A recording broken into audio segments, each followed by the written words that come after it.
କେହି ଜଣେ ଡାକୁଥିଲା ଦୂରରୁ, ଖୁବ୍ ଦୂରରୁ ଡାକୁଥିଲା, ଆ ତ ମୋ ପାଖକୁ ଆ। ତାରି ଡାକ ଶୁଣି ମୁଁ ଫେରି ଆସିଛି ଏଇଠିକୁ, ଯେଉଁଠି ଦିନେ ସିଲଟ ପିଠିରେ ଖଡ଼ି ଛୁଆଁଇ ଲେଖିଥିଲି, ଇଏ ସେଇ ଜାଗା, ମୋ ପିଲାବେଳର ସ୍କୁଲ। ଠିକ୍ ଏଇଠୁ ହିଁ ମୁଁ ମୋ ଜୀବନ ରାସ୍ତାରେ ବାଟ ଚାଲିବା ପାଇଁ ଚାଲି ଶିଖିଥିଲି। ଦିନେ ଚାଲୁ ଚାଲୁ ଚାଲି ଯାଇଥିଲି ଦୂରକୁ, ଅନେକ ଦୂରକୁ। ସେ ଏବେ ମୋତେ ଡାକି ଆଣିଛି ପାଖକୁ। ଏବେ କିଏ କେତେ ଆଗକୁ ଯାଇଛି, କିଏ କେତେ ପାଇଛି, ତାର ହିସାବ କିଏ କରୁଛି?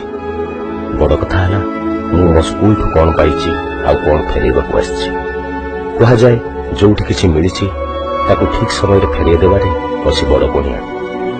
ଏଇଥିପାଇଁ ଆମ ପ୍ରିୟ ମୁଖ୍ୟମନ୍ତ୍ରୀ ସମସ୍ତଙ୍କୁ ଆହ୍ୱାନ ଦେଇଛନ୍ତି ତାଙ୍କ ହାତରେ ହାତ ମିଳେ ମୋ ସ୍କୁଲ ଅଭିଯାନରେ ସାମିଲ ହେବା ପାଇଁ। ମୋ ସ୍କୁଲ ଶିଖେଇଥିଲା ଏବେ ଡାକୁଛି ଆ। ତାର ଡାକ ଶୁଣି ମୁଁ ତ ଆସିଯାଇଛି, ଆପଣ ବି ଆସୁଛନ୍ତି ନା? ଆସନ୍ତୁ, ଏହି ମହାନ କାର୍ଯ୍ୟରେ ଯୋଗଦେବା। ନିଜ ସ୍କୁଲଠୁ ଯାହା ପାଇଛନ୍ତି ସେଥିରୁ କିଛି ଫେରାଇ ଦେବା। ଆସନ୍ତାକାଲିର ନୂଆ ଓଡ଼ିଶା ଗଠନରେ ସହଯୋଗ କରିବା।